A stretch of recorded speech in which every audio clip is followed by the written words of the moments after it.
there is a certain link, a cultural link between South Azania and Ethiopia.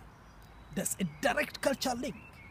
For example, the Ethiopians who consider themselves as Cushitic Ethiopians or the Bantu Ethiopians, this group of Ethiopians they call the Oromos, if you want it that way.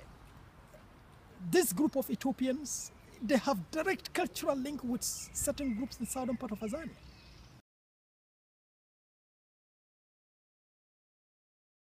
The concept of Ngana is, of course, what people call ancient Ghana today. And the Ngana province of Azania was actually founded after the demise of Merio. That means Merio was the last refuge of the pharaohs. When they left the northern part of Azania, their last refuge was in Merio. So Merio was broken up, and those descendants of the pharaohs, they left and founded Ngana. A certain hieroglyphic inscription, it is found in Chad, today's Chad. Where is Chad?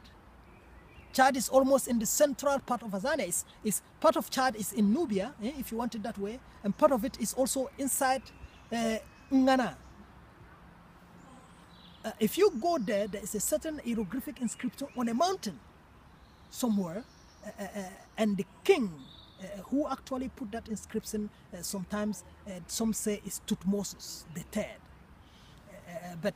And Tutmosis actually was indicating that he was going to visit his ancestors inside Ngana.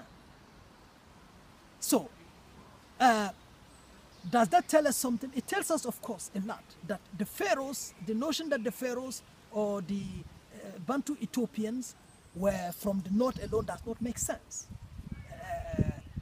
Taken into consideration that the area where the ancestor spirit of the Azanians was located is not in the north, it's actually in the south, in Congo. Where is Congo? Congo is deep down inside Ngangula province. So the idea that our ancestors come from the central part of Azania and we, as descendants of those ancestors, are now from the north does not make sense.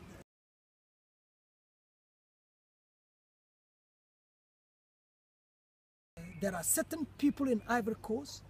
These people normally they also found in the southern part of Ngana. They call them in Ivory Coast Baule, but inside Ngana they call them Ashanti. Ashanti. Okay, Ashanti or Ashanti. All right. So these very Ashantis and the Baules, there's something very special about them, which I can also see in the culture of the Azanian being. For example, the Baules, their elderly, don't eat their most dedicated elderlies who are still true to the Azanian culture. They don't eat almond, the symbolic form of almond, which is ram. Ram is sheep, what you call sheep today. They don't eat it. Do you understand? All right. So, and if you go to that part of Ngana also, the reason why they don't eat ram, it tells you that they are now dancing in the tune of the herbivorous deity.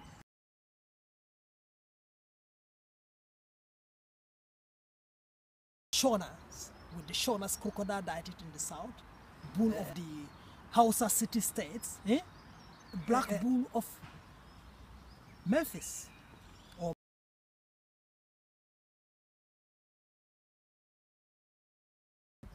All right, those who think the northern part of Azania is separated from the rest of Azania are making a mistake. Okay. First of all, this is what the Pan-Africanists buy into. The Pan-Africanists would want us to let go the northern part of Azania to the Arab colonialists, which is, of course, not what we would like, because we cannot sacrifice our cultural land to foreign invaders or colonialists in general.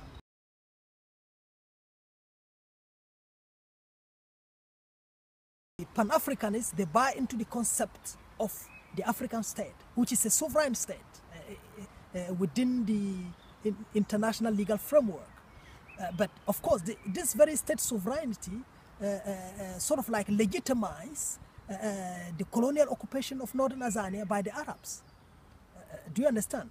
And we as nationalists, we don't consider the occupation of Arabs in the north as something permanent. The ancient kings of Ethiopia have defeated all forms of colonialism, and the one in the north also will definitely be defeated. We are sure that the Arab colonialism is not permanent. And if it is liberated northern part of Azania, are we going to cut it away from the rest of Azania? Not. We will have to reintegrate them back into the national community, which is of course Azania.